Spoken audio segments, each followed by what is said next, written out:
Pete Bercich, analyst, Vikings Radio Network. Paul Allen, film watching time, Vikings and Carolina Panthers. You know, this is Cam Newton's 5th time he will play the Minnesota Vikings.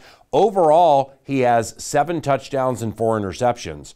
But in his 2 against Mike Zimmer, 1 touchdown, 4 interceptions, and 12 sacks. Let's dissect Cam and these kiddies. And Paul, it's funny you mentioned the different characteristics of Cam Newton, especially against his Viking defense, because you're going to see one of the things that they're doing to create a little bit of chaos with the defense is getting 2 running backs in the back end. So you line up first. You have Stewart at sidecar right next to Cam Newton. They motion McCaffrey into the backfield. So right when you get to this point, everybody's got to figure out who do they have. A very tight-knit bunch formation.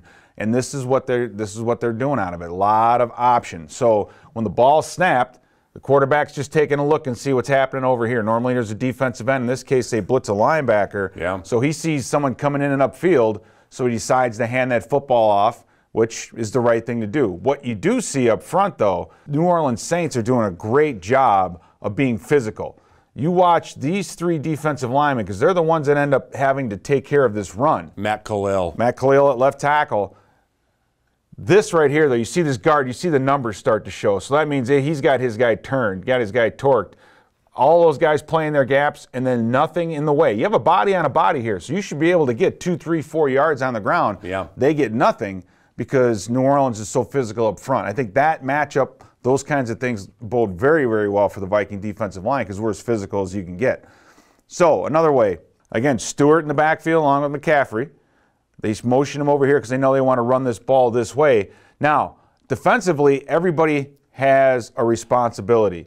When the tight end comes up and this guy reading run, he should be the one that's going to collapse and chase and be responsible for any inside run if it's the quarterback or if they hand it off. Yeah. And then you have 2 bodies out here.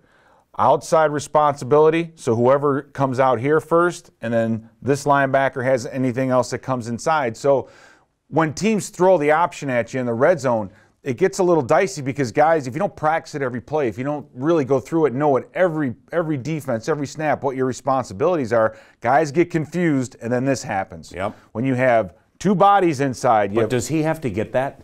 One of these 2 guys, probably this guy on the outside. If he's blitzing, it depends if he's blitzing or not. But if he is, then this linebacker needs to come over and cover for him. Yeah. So the point is you have 2 bodies right here. These 2 defenders looking right here at Cam Newton, and nobody's worried about the guy on the outside, which leads to something like this where a guy is a free runner and wide open. Another weird kind of look. You have what they call full house backfield. Tight end. McCaffrey's here though. All right, so when he's here, you know he's not going to be a lead blocker. He's a little bitty guy, and then you have Stewart at tailback. Yeah. But they have to max protect. This is what you see a lot out of Carolina, meaning they slide the offensive line, all go this way. Everybody has a gap. And then the tight end and the running back come over here and seal on the backside. So they're trying to do whatever they can to protect Cam Newton. So because Cam is 5th worst in the NFL against the blitz, that's why they're doing all this? Exactly right. If you can't man things up or don't know how to scheme for everything, slide and cut or this slide protection is a very simple way. Yeah. But you have to keep a lot of bodies in. And one thing you'll notice about Cam Newton is when he sets his feet and can really direct the football, he's unbelievably accurate. You look at this play right here where he has... Well, that's kind of a lazy throw, The wide receiver is open because this safety's jumped this. The middle of the field's been vacated. He's looking at this crossing route. There is a big wide open area here. But if you watch how Cam Newton releases this football, his feet are not moving. He's getting lazy with his feet. He's kind of pump faking, kind of looking, and then all of a sudden late looks off and decides, look how he throws it. He throws the football with his feet together. Now this is an amazing throw.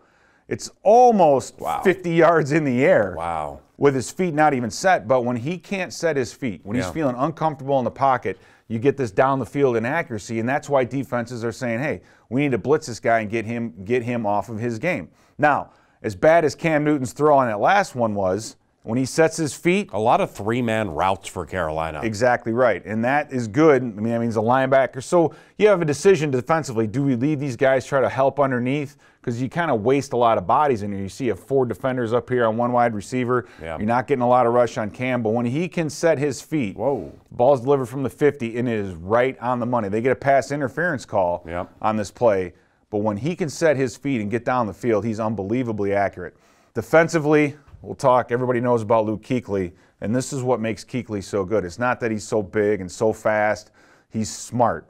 He sees 1, 2, 3 receivers, but he notices this guy's going to the flat, and there's nothing coming back inside.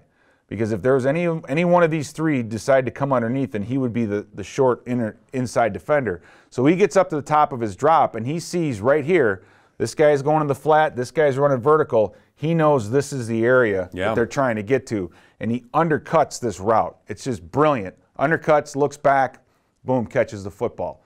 So that's just being a very, very smart defender. He widened his drop until to see if anything was coming back inside, nothing was there. This is another great play by Kuechly, right? They're in lurk, meaning they're man-to-man. Kuechly's here in the middle, messing around. These two safeties make it look like two. This safety comes down underneath to help. But Kuechly sees, as soon as he sees the center and the back, when the back is on this side, usually the center is going to turn this way. But what does he see? Back and center the same way. He immediately recognizes it and then gets upfield, beats the block. That's nice. And then a tackle for a loss. Luke Kuechly is a very, very good football player. And defensively, he's very, very smart. Works very hard, runs the football. Offensively, it all starts and stops at Cam Newton, and that's where we've been successful, is to get pressure on Cam. He's a big guy, but he doesn't like to be hit. So if you can keep him from setting his feet and delivering those accurate throws down the field, hence the interceptions.